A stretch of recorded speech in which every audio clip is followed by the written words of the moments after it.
Hello and happy Friday, and thanks for tuning in to RadioFreeRhinecliff.org. And this show in particular, correct me if I'm Norm, I'm your host, Norm. I'm so excited to be here tonight with Kitty Pilgrim. Kitty, thanks for being here in the Nook at the Epicurean. I love being here. Do you? It's such a great place. I love this town, and I especially love this particular nook in this town. It's just fantastic. And you're here, I'm guessing, often enough doing your own podcast on this station. Hopefully once a week I'm here doing my own podcast, Pilgrim's Progress. But I'm in the Epicurean all the time, buying all the donuts and things like that I shouldn't be buying. Oh, nice. Yeah, I've had to swear off donuts recently. Because you live here in Rhinecliff. Yeah, but I'm going to say this is the wrong time of year to swear off donuts. It's apple cider donut time. I had a small bite of an apple cider donut. How do you this do afternoon. that? I'd eat the whole thing right there. Well, who makes the best apple cider donuts around here after the Epicurean, of course? I'm kind of like, as I pass by, I'm kind of like a polar bear. If they're there, I'll eat them. Right. Like a polar bear. If it passes by anything, it'll eat it. Right. I'm like that. I'm partial to Adams. Oh, yeah. Because if you go there on the weekends and they're making them and they sell them, and if you say, give me some hot ones, they give you these hot apples. My mouth just started watering. They're so good. Oh my gosh. So we're off to a good start here. Yeah, yum. So you were from this neck of the woods. Yeah. I grew up in Dutchess County. Uh-huh. Actually, my family's been here 16 generations. Oh my God. Yep. And my dad was an IBMer, as everybody around here sometimes talks about. Yeah. And I ended up growing up in Poughkeepsie, and my mom and my sister and brother and I grew up in Poughkeepsie, and we used to come to the Beekman Arms for like family birthday parties. Right.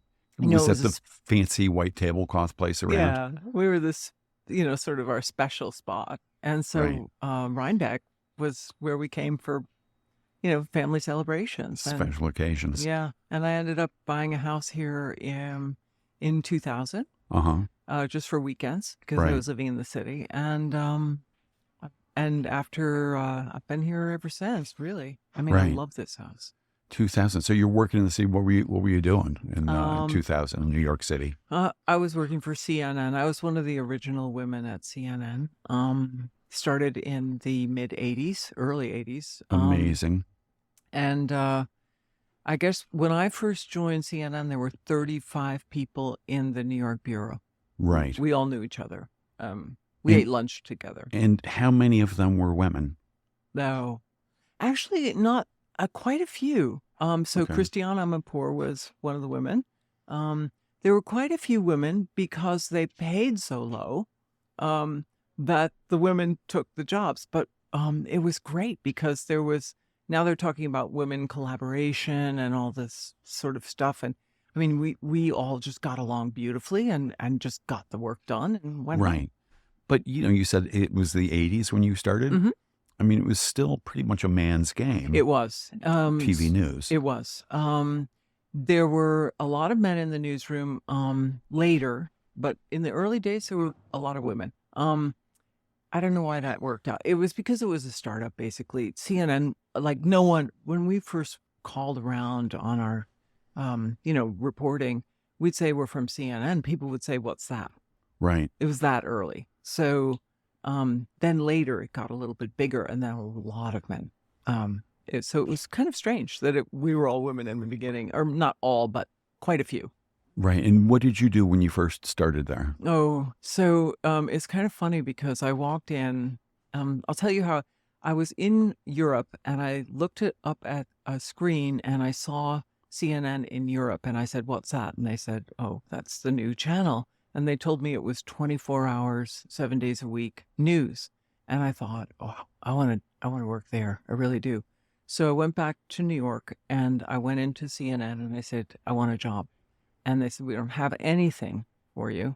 And I said, well, I'll take anything because I really believe in this. I believe in communication.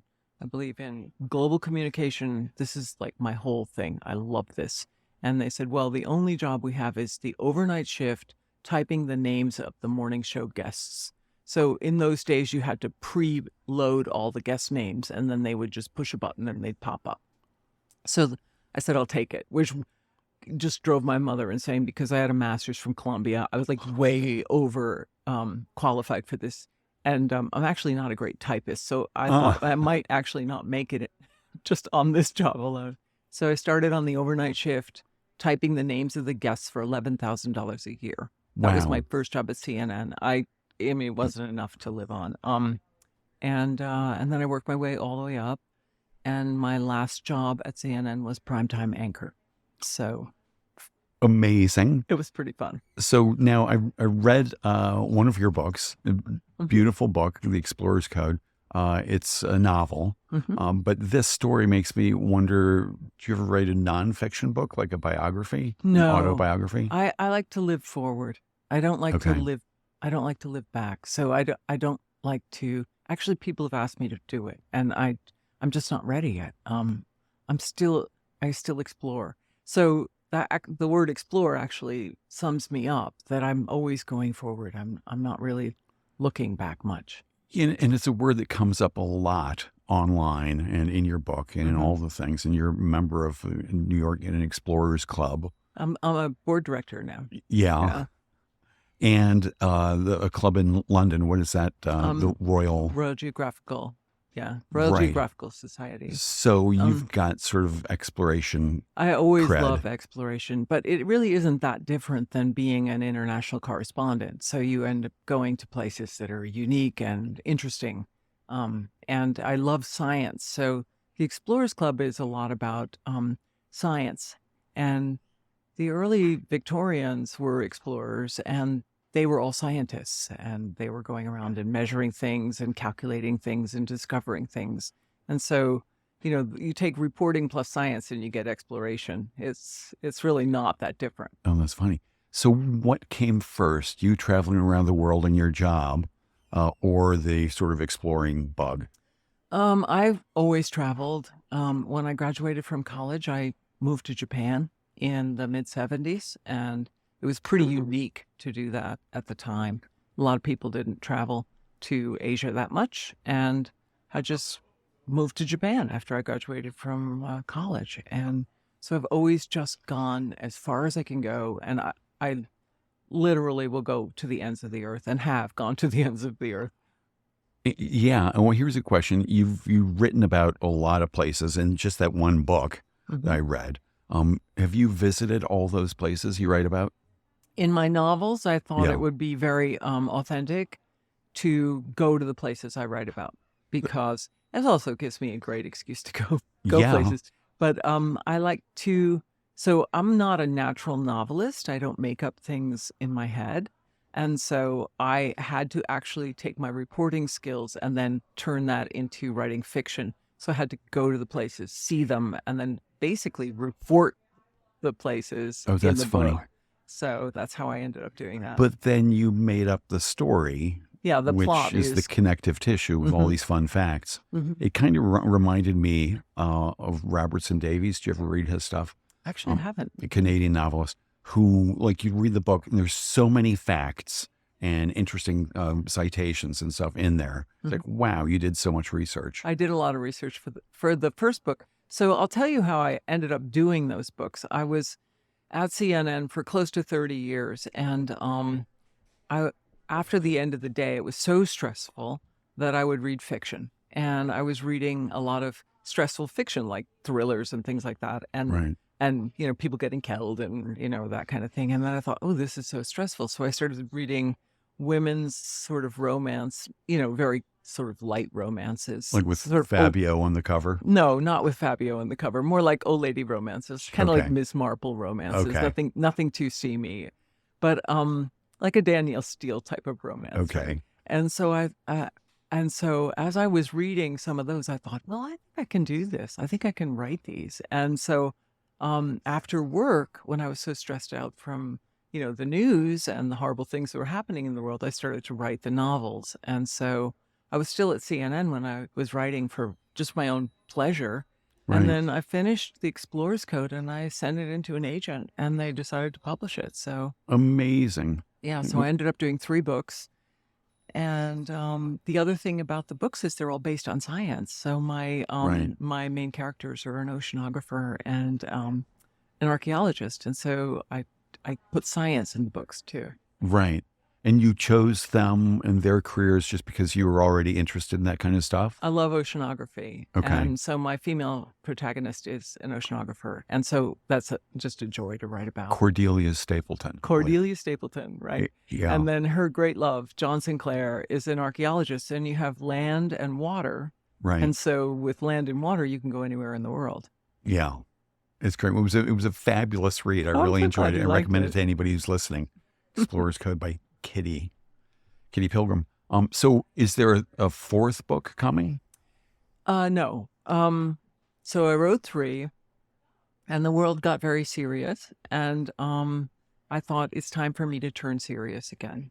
Okay. And so I took a break from CNN. I really needed to take a break from the stress and the anxiety of just watching the world up close firsthand. And so I did a lot of traveling for pleasure and wrote the books, and now I'm back into the serious world again.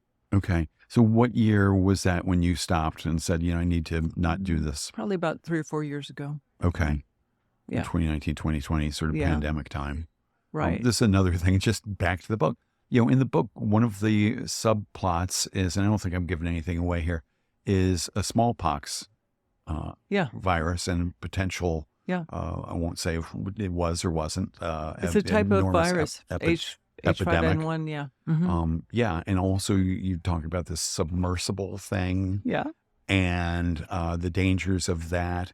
And there was one other thing in there that made me think, wow, you must have just been watching the world unveil all these news stories and thinking, wow, how amazing that you covered them all in your book. Yeah. It's the submersible, I actually is based on the Alvin at Woods Hole. And I always was fascinated with the Alvin because they take that down into the Mariana Trench, and it's just a really cool way to go under the sea. So right. I wanted Cordelia to be able to do all those things. Right. I think the third thing was the seed vault. Yes, the global seed vault. Plays and melting permafrost, all of these playing a role in your fabulous novel. So I saw your interview with somebody at Woods Hole when they're submersible. It goes down to the Mariana Trench. It was Susan Humphreys, the scientist. Yeah, just amazing. Right. And you seemed to be really having a lot of fun. Oh, she's amazing. And the whole Woods Hole team, which I still am very much active there, and, follow all their events and go to their, lectures. And the Woods Hole team is the absolute cutting edge on ocean science. So they're quite amazing. And I interviewed Susan Humphreys, who worked on the Alvin project, because Cordelia in my book is a scientist on the Alvin. So I had to get the details. So one talks to the scientist who does that to get the details right. Right. Who are some of your favorite interviews ever? In news or in general? Just in general. Well, I did interview Nelson Mandela twice, so he was quite astonishing. Amazing. I pretty much interviewed every living politician. It's hard to say. I mean, I like people, so you could name drop a bunch of very important people, and I could do that. But there are some people that I see and I talk to, and that I don't really interview them, but I talk to them on a personal level in my daily life that I find just fascinating. Right. So I think every person has just this quality of uniqueness that I like to sort of touch and understand and feel like I get to know them a bit when I talk to them. It was one of the ideas when I said, hey, I want to do this show, was that everybody has some interesting thing going on in their life. Yeah. And that you can, with a little bit of luck and a little bit of pluck, get down to it. Right. So here's a question. Who, of all your interviews for 30 years, who most surprised you? Who did you go in expecting one thing and you got a completely different thing? Oh, that's really hard to say. I think you stumped me on that one, Norm. I just don't know. I mean, everyone comes up with something that you don't expect. 'Cause I don't go in with so let me approach that question from a different angle. I don't go in with a preconceived idea. So in a way, I don't ever get surprised because I'm kind of open to who are you and who are you? How do you express yourself? And what do you think about the world? What's your viewpoint? And I'm always really interested in everyone else's unique viewpoint of the world because we're all unique people and we all see it slightly differently. So almost everyone, when I walk away, I think, oh, wow, that's interesting. That's interesting. I'll give you an example. I sat next to a nice lady at a play recently, and it was over at the Rhinebeck Theater, and they were doing, it was at Christmas, and they were doing It's a Wonderful Life. And I sat next to this wonderful woman, and we started to talk, and she said, oh, you wrote books. She was talking about books. I was talking about books, and I mentioned that I wrote one. And she said, oh, if we read your book, would you come to our book club? So I said, sure.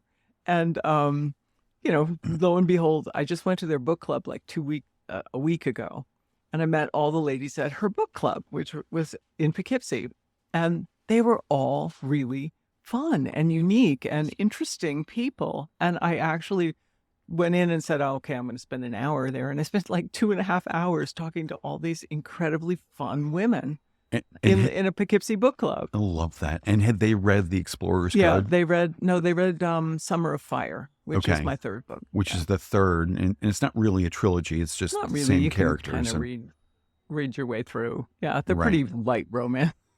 I really thoroughly enjoyed it. Well, what about, still on the interviewing thing, what about, you must have over the years had to interview somebody who you found just reprehensible, like a terrible dictator or terrorist or whatever. Yes. I've met my share of despots, dictators. Yes, it's hard to do that. And I can't say that I'm as open as I have just represented myself to be when I'm talking to someone who I don't really think is, doing well on the human rights scale. Right. Yeah, I think it's your job to let them show the world who they are. And if you give them enough breathing room, they will. Right.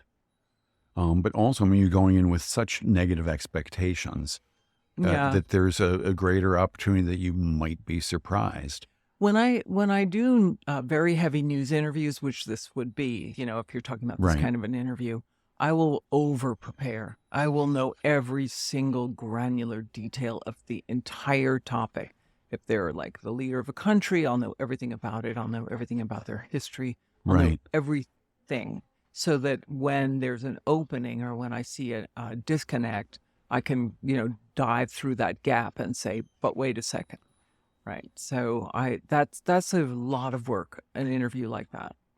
And so typically, how long would you prepare for an interview like that? It depends on how much time you have, but as much time as you can give it, really. It could be a week. It depends on how much time you have to, sometimes you get an interview and you do it within hours, and sometimes you have a week. So but it's important to do your homework on interviews like that.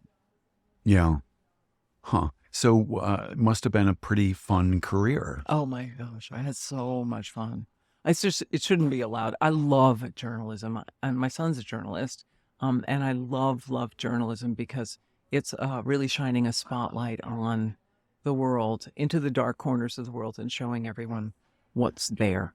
And I'm actually still slightly working in the journalism field because right now I'm doing Women, Peace, and Security, and I'm doing the which is basically talking about women in security situations, and journalism is a big part of that. So, for example, I just wrote an article about Mahsa Amini in Iran and how journalism played a very big role in bringing that story to the forefront. Right. And now we hear that one of the Iranian journalists just got the Nobel Peace Prize for doing that.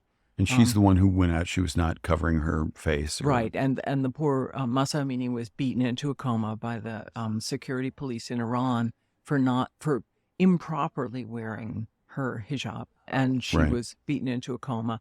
That sparked protests in Iran. And initially, the Iranian journalists, some of the women, went and reported that story. And then that got picked up by the Western press and media, and it became a very big story. And so that's where I see journalism as doing its job in shining a light into the dark corners of the world and showing everyone what's happening. And so I feel very strongly about the role of journalism in the world. I'm still doing work in it. I'm not an active journalist with a network right now, but I'm still working in this area. Right.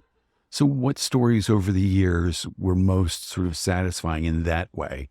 You thinking like, wow, this story is going to have a positive impact in, community or a nation or the world. Oh, it's really hard to pick, but I was reporting on Russia a lot. And so I was there when it was the Soviet Union. I was actually in the Soviet Union when it broke up. And you speak Russian? I used to speak very well. Now it's very bad. But I studied Russian in school, and I went to the Harriman Institute at Columbia University and the School of International Affairs. And so when the Russia story started to emerge in news, I ended up going to Russia a lot and doing a lot of reporting on the changeover from the Soviet Union to the different republics, and ended up reporting on Russia quite a bit. And then I ended up going to other communist countries that broke up or became, market economies. So China and Cuba. I was the first American journalist. My team was the first American journalist allowed back into Cuba since the revolution. They hadn't let Americans in, and they let us in. And so that was fascinating to arrive in Cuba and just be the first American journalist back since the revolution, and start to do, we did a 5-part series on the economy, which had just decoupled from Russia, and was starting to flounder around and try to survive. And so we did a whole series of pieces on the Cuban economy and what was happening there, and the people, politics. So again, shining a light in the dark corners. Right. People don't have a visibility. And then to go and give them that visibility is really an honor and a privilege. I think that's the great mission of journalism. Yeah, it certainly is. And have you seen things change because of your reporting? Oh, yes. Oh, absolutely. Yeah. That's really the great reward, that you're not actually, despite the public perception these days that media drives the narrative, if you just stand there and say what's happening, the narrative drives itself. Just by putting a light on certain situations, you'll affect change. Right. Well, there's that saying, journalists write the first draft of history. Yeah, which I love. Yeah, that's a good one. Well, so media driving the narrative. Have you ever felt that CNN has driven an incorrect narrative? That's a tough. I'm guessing yes. No, you're guessing wrong. I'm intensely loyal to that network. I think that, so I'm loyal to the journalists that I know there who are really good at what they do. Right. And I know many, many, many people there. And look, it's easy to find fault in this day and age with certain management decisions and certain directions that all the networks take. But the intention, I look to the intention of the journalists who are there, and I know them personally, and there are many journalists there who are just top-notch. Right. But it's not just the journalists. Certainly the management has a role in all of that as well. I think that American media has to do some soul searching and decide, how do we... So I think one of the dynamics, I think what you're getting to is that there's been a different dynamic in media in the last, say, probably 10 years, that there was more of an emphasis on the entertainment value, and there was a merging of some entertainment elements into news. And so the sort of propensity across the board, all networks, to try to go for things that would be more scintillating, more interesting, more entertaining, that sort of thing, and get better ratings. To get better ratings, and I don't think that anyone's immune from that dynamic, because as the internet and social media came up, there was this competition for eyeballs that's very well documented. This isn't just my opinion, that everyone was trying harder and harder to catch attention. I think we've seen the downside of that, and there's been much written about it, about how, going back to the basics of journalism is very, very important. And I've definitely seen a lot of the networks turn back to the solid reporting values and realize that perhaps this was a misstep. And everyone seems to be self-correcting at this point, or at least some networks. And, and we can, we know the glaring exceptions, but many networks Fox. are going back I'm to gonna just their say Fox. deep, we're going back to the deep basis of journalism, which I truly believe in a free society. So you have to understand, I covered societies where the press was not, they had no free press. So I am such a fan of media doing their job correctly and properly and with good values. Right. And when I was a kid, there were like 3 networks, and there was network news every night at like 5:30 or 6:30 or whatever. And somebody, Huntley and Brinkley or Walter Cronkite would sit there and just read the facts of what happened during the day. Yeah. And that felt so much healthier to me. And one of the reasons is that everybody, your conservative neighbor, your liberal neighbor, everybody agreed these were the facts. And now one of the great problems is people don't even agree on what the facts are. Yeah. I actually lecture on this. So it's part of my lecture that I talk about Walter Cronkite and how I call it a bedtime story to the American public, and how he basically went down through a list of 15 news stories, and then his tagline, I'm sure you recall, Norm, it was, "And that's the way it is." Oh yeah. And I don't think, I have to disagree with you. I don't think that's healthy, because I don't think that Americans want a bedtime story anymore. And they don't want a man at an anchor desk saying, "And that's the way it is." I think that that journalism has evolved, the society has evolved, that we're all much more informed, we're all much more sophisticated, and we're getting information from every minute of every day, from everything, off our phones, just everywhere, and that we have to develop our critical judgment, and that is not the journalism that I espouse at this point. I think the journalism that we all should yearn for is a journalism that brings out all the facts, of course, and then allows us to not say, "And that's the way it is," which you're finding now a lot of people saying, "Here's my set of facts, and that's the way it is," and they're not the same facts. Everyone's not looking at the same facts. But we should have critical judgment and not have someone tell us. But critical judgment is an advanced class that most people have no time or inclination for. It's like, I just want to do my work. I have to work harder to get by. I don't have time to really dive into the gray area and separate the problem for me, increasingly opinion getting mixed in with fact. Well, of course. And remember, Cronkite used to have an opinion segment in his show, and it would be labeled opinion. Oh, yeah. Segregated at the end of the show. It's like, now comes, and they had like flashing lights. This is just opinion. Yeah. And there was a law, I seem to remember when I was a kid, that you had to have a counterpoint. If you were having some opinion, you had to give equal time to the opposing opinion. I don't know if it was a formal law, but it was a definite practice, right? Right. Yeah. So the point-counterpoint issue is a little bit sticky, because sometimes the counterpoint isn't as valid as the point. So you have to, as a journalist, you have to use your own critical judgment on what is a valid counterpoint, and should it be brought up. Right. Right. I am of the journalistic school of, here's what happened, and maybe some analysis. So I basically did analysis. So I would go into, like, say, a country like Cuba and say, here's what's happening. The Soviet Union has withdrawn funds from Cuba. Cuba is, crashing economically. The people are suffering. here's all the things that happened, and analyze that, and then suggest, should we put an embargo on this country? Should we not put an embargo on this country? That was kind of our mission when we went into Cuba. Should the American embargo stand or not stand? We never said one way or the other, really, but we put all the different facts out and let everyone think about it for a minute and decide. I like that kind of journalism. Here's what's happening.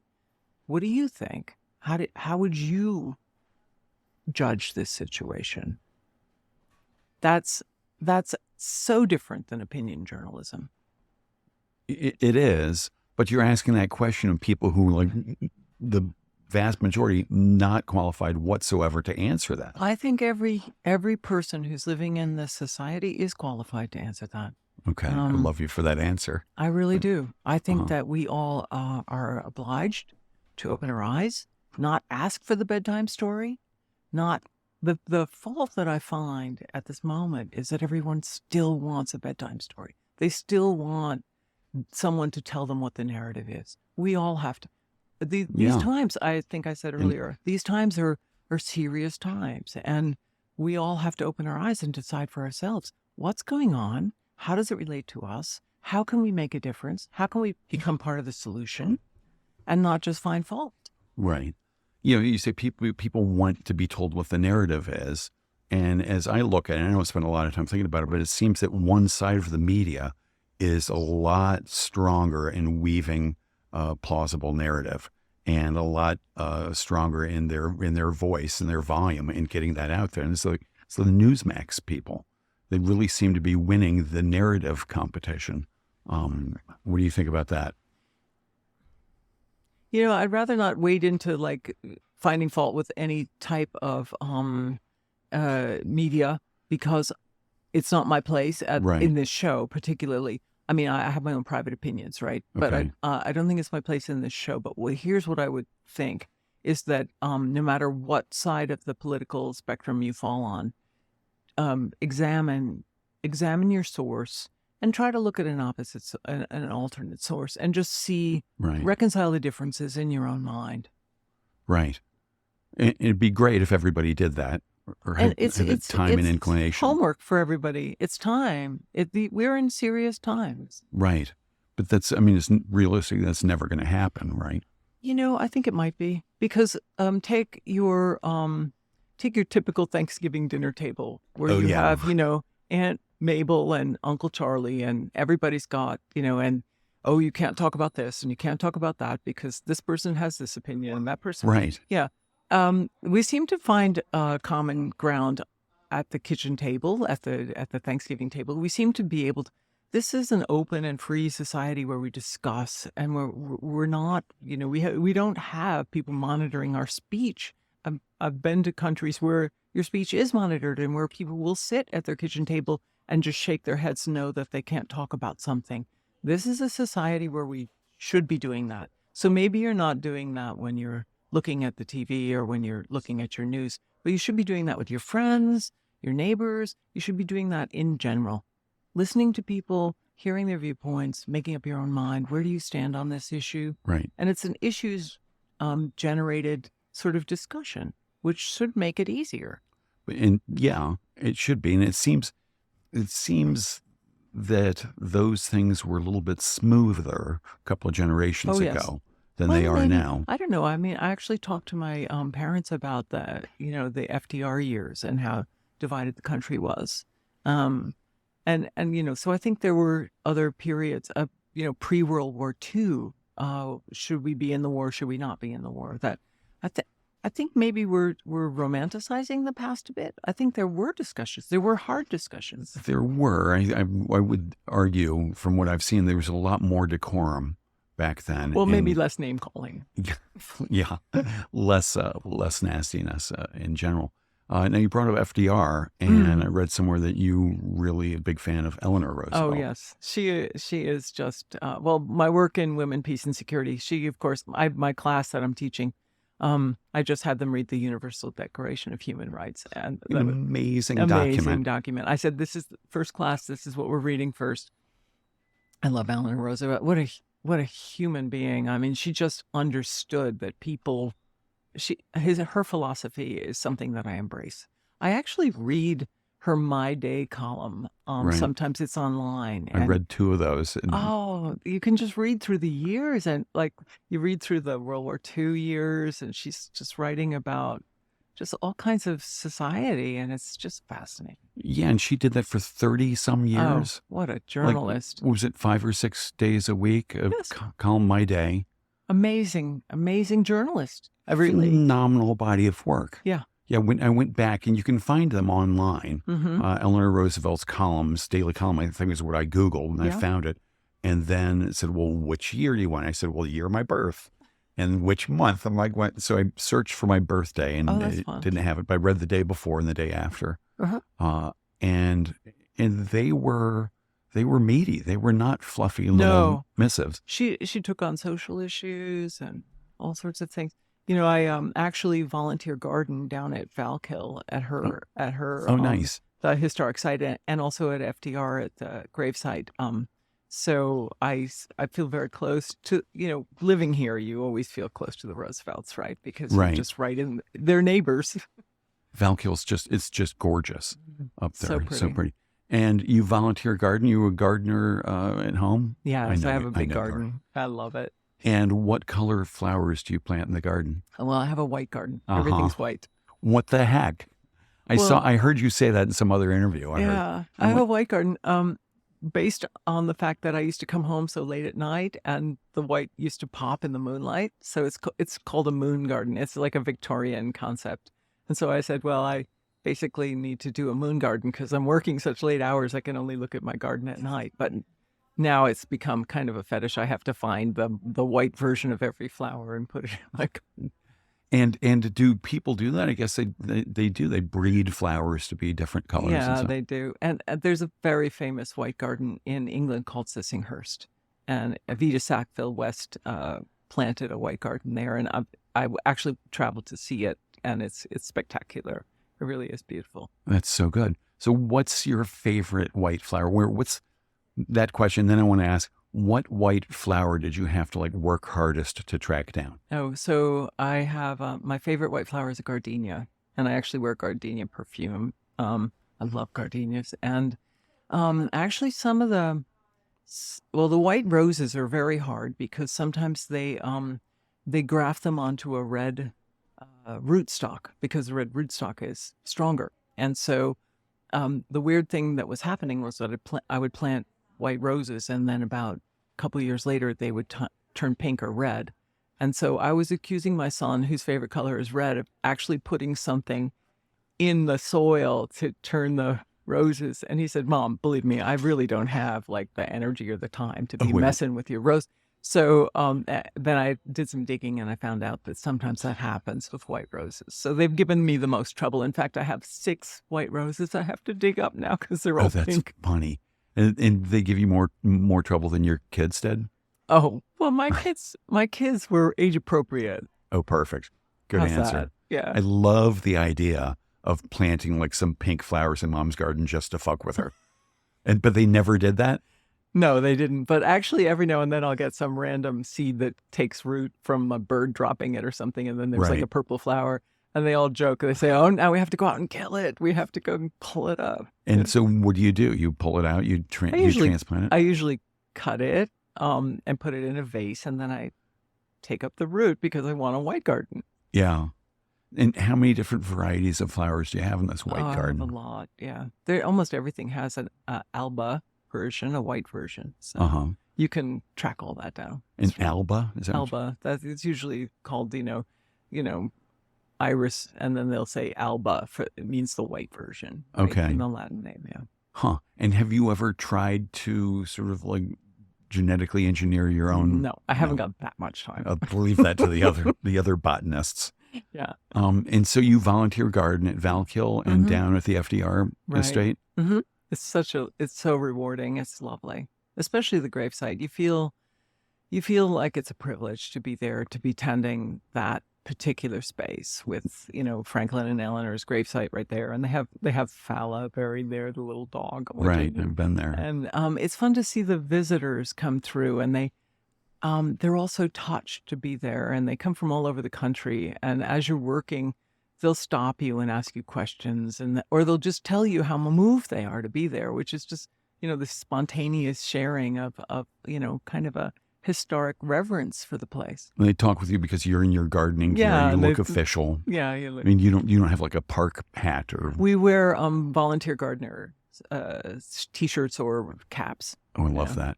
And it's the National Park Service. National Park Service, which Okay. are just spectacular people, and I just have the greatest respect for them. They're Right. just amazing. So when you got that job, did you have to like interview, sort of like share your Well, this gardening is like- chops? No, this is local volunteer, right? Right. So I heard about it and I showed up and I said, "Can I volunteer?" And they said, "Oh, come on in. And Here's your cap." And did somebody know, like, oh yeah, you're an avid gardener, and Well, you should. they instruct us. The Park Service tells us exactly what they want done because they're historic sites. So Right. and in Valkill they plant the flowers that Eleanor planted that she liked. So she always put her marigolds in one spot, and they do marigolds in that spot. They plant it the way Eleanor planted it. Nice. And what else did she like in terms of flowers? Oh, Valkill's more wild. It's more sort of naturalized environment. So there's daffodils that spring up in the lawn, and it's a very homey place. You've been to Valkill. It's just this lovely little stone cottage and a pond, and so it's a much more naturalized environment, which is fun to work in. Right. And then the gravesite is a very formal environment, so it's two different kinds of gardens. And there's a path, right, that goes from FDR estate up to Valkill. Somebody told me that. There's one a time. couple. Yeah, you can kind of walk it. I think there is, but it's far. Yeah. It's far. And are you a hiker in addition to a gardener? No, I don't hike much. I do like walking, and there's so many beautiful places to walk here.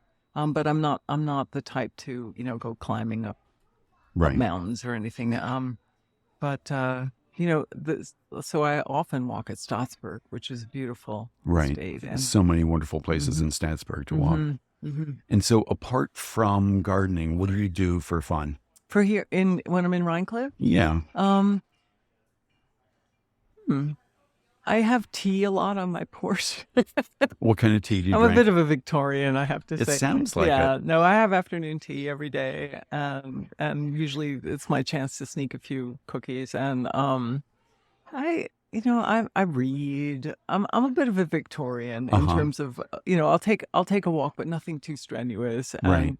And I like to swim. I like to swim in the there's some beautiful places to swim up here, and so I've been going to the Taconic parks. There's like 3 of them as I swim there, and I don't know.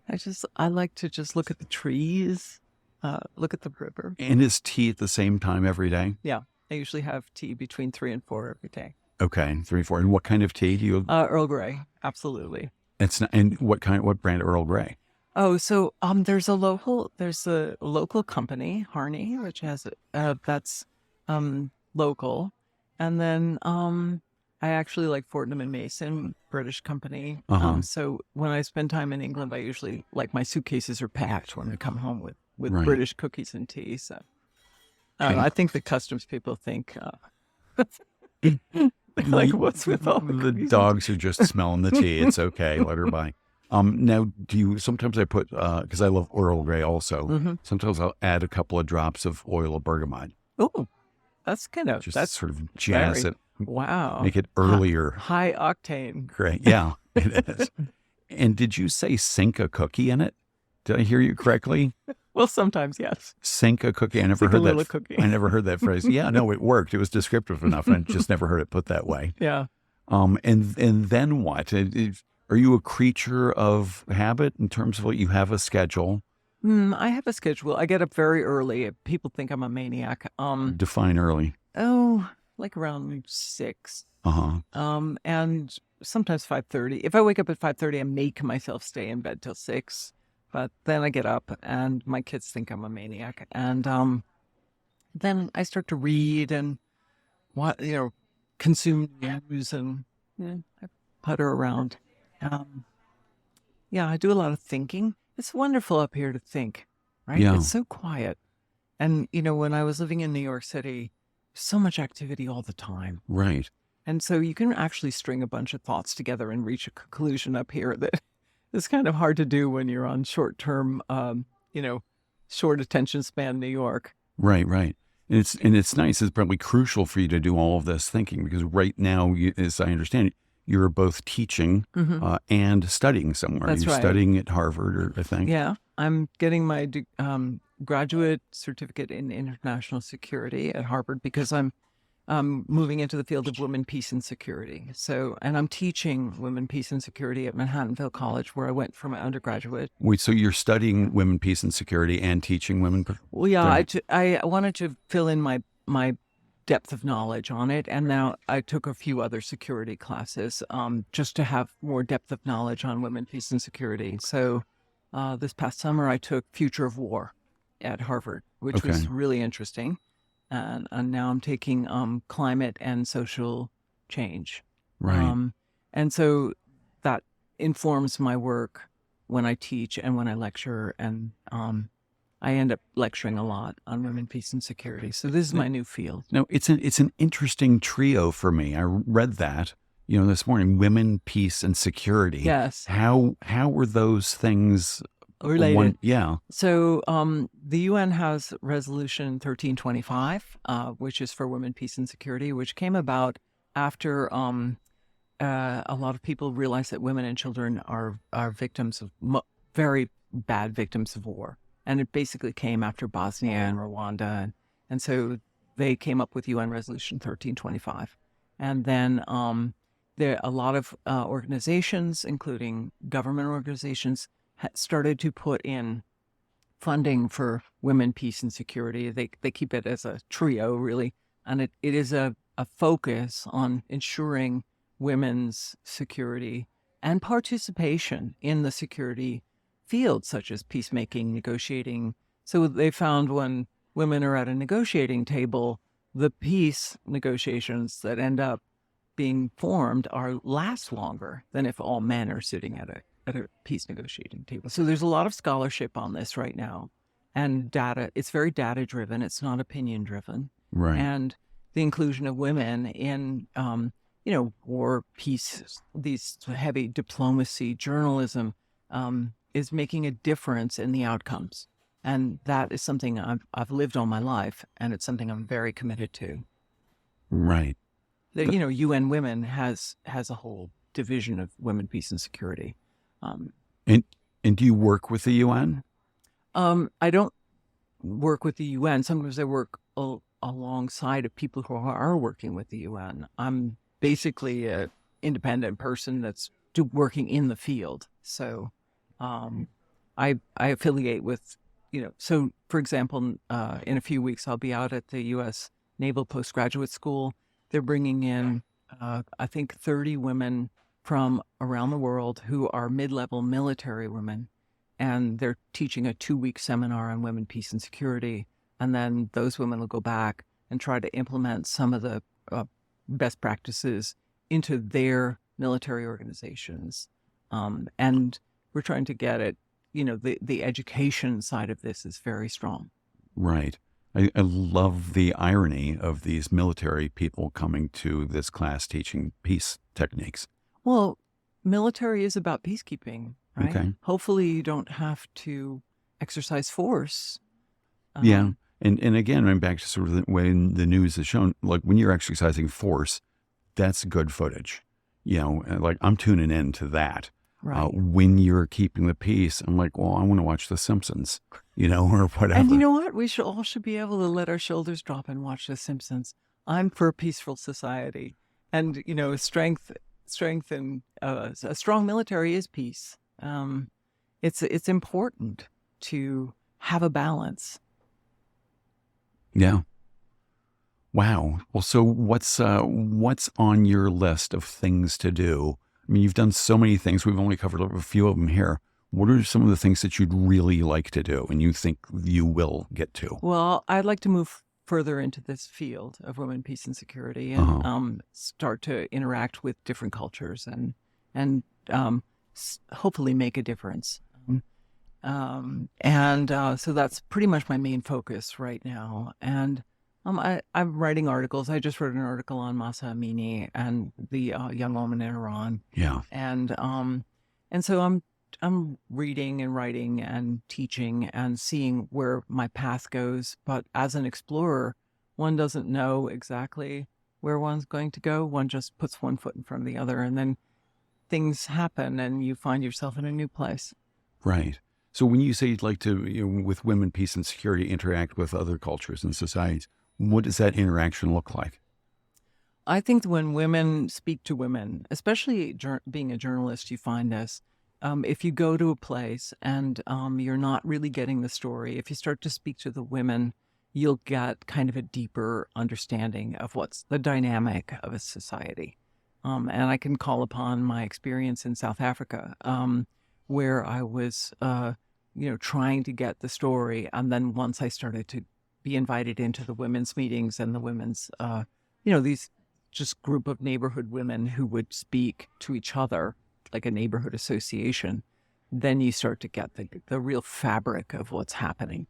So I think I have a natural advantage as a woman to speak to other women and other cultures, find common ground, find common solutions, and, not impose solutions on them, but find out what would work better for them and try to give my insight as best I can into what works for me or us, and try to just create bridges to other cultures through, the dialogue with other women. Right. And then to bring those women into forums where men are with the skill set to actually address issues with authority and confidence. So that's the sort of mission that I see for myself. I have never had a problem with speaking up. Right. My mother used to say she is very outspoken, and so not in an abrasive way, but certainly in a sort of confident way. I think that other women should learn how to advocate for themselves, and giving women agency is important. And so in these women, peace, and security outreach missions, will there be workshops on how to advocate for yourself, how to not, back down, to guard your boundaries, to... Yes. In fact, I have some friends colleagues in the field who are actually doing this right now. One's in Brazil right now.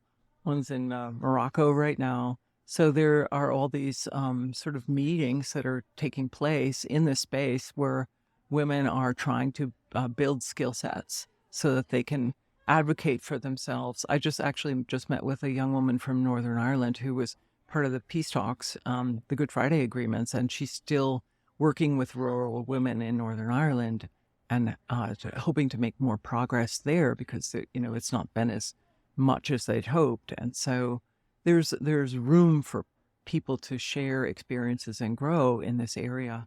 And we will end up with a more peaceful society when women are included. I don't doubt that in the least. And so that's sort of right there. That's the big hope of all of this, is that we end up with a more peaceful society. That's why I went into journalism. I thought that communication would increase understanding, Right. and that we'd have more understanding and a more peaceful society. That has happened to some extent, and to some extent it has not happened. And so it's really a continuation of my mission of communication. Yeah. That, deep communication that causes people to find commonalities. Well, I love that. I wish we could end right there. That's a perfect place to end. But it's the theme through all of the stuff that I've read you've done is communication. Communication. Yeah. That's what gave me the aha moment when I looked up at the screen and I saw CNN. I said, communication, if we're all communicating on a global scale, which CNN was the first time we ever really did that. I mean, the broadcast in English to globally really set up modern communication. Right. That's what will bring us to another place. Now, I'm guessing in all your years of communicating and interviewing that you have met people who you just really couldn't communicate with. Yes. And you probably met people where it's just like, wow, that was amazing. We got so deep, so fast. Why? What do you think the differences are? Well, it's kind of the mindset of the person you're talking to. If they see you as a sort of commodity or an entity that if they see you as, say, for example, if you're overseas and they see you as an American woman, you have to kind of break down all that, and say, no, we're quite a bit, we have commonalities, right? My external is different than your external, but we have commonalities. So, No. yeah, there are ways to communicate that sometimes take longer, sometimes, and there are vast cultural differences around the world, very difficult. Right. But I like the challenge of that. All right. Same question on a personal level. Mm-hmm. You meet people and sometimes you click and the conversation just flows. And then Right. sometimes it just doesn't happen. Right. Yeah. My son says I nice them to death. I like really am very pleasant. And usually that takes a lot of the tension away from the Right. situation. Yeah, because I've been doing this. I've done like 100 shows interviewing people, and I just naturally have a million questions. But sometimes it goes really well, like this one, Yeah. and sometimes the spark never happens, and it's like a slog to Right. get through. And I wonder often, like, well, why? What's the difference? Well, some people are just intimidated by broadcast. I mean, that Yes. happens. Yeah, And that's very difficult because their anxiety of saying the wrong thing or, right. overspeaking or misspeaking or whatever. And so that's hard sometimes. Right, could be. Yeah. And, I've had my share of people freeze up on air in front of you and you just think, oh my gosh, I don't know how to help them out of that personal hell that they're in right now because they're so afraid that they're going to say something wrong. But you must have developed some techniques and some sentences to. Well, usually if I find someone's freezing up before the broadcast and I look like they're going to go in that direction, I'll say, look, I do this professionally. I talk professionally. So if you stop talking, I will fill in until you find whatever you want to say. So you just take a breath and I'll just keep going till you can get it together and say what you want. And between us both, we'll get through this. And that usually takes a little bit of the tension out of it. Right. I love that. Have you had interviews over the years where you're just super nervous going in? Yes. Sometimes when I have to be super factual and very careful about language, I have been very nervous. Also, I don't like doing interviews where I don't know the subject. So if I'm pushed into a subject that I'm really not comfortable, Right. I don't tend to do well. I like to know my thing. I know my facts. I really want to do well that way. And do you work with notes when you're going into these? Yeah. I've always over research and I need to know, but in breaking news situations, you can't always know everything. So sometimes you know nothing. Sometimes you show up and there's no script, there's no information, there's nothing. So that's tough. Yeah. Well, we had lots of stuff here and the hour is up. It's zoomed by. And Kitty Pilgrim, thank you so much for being here. Everybody tune into RadioFreeRhinecliff.org. You can hear Kitty's podcast, which is delightful and part of your sort of overall mission. Thank you so much. It is so fun to be here. What a treat. And everybody come on down. It's First Friday in Rhinecliff to support the Morton Memorial Library.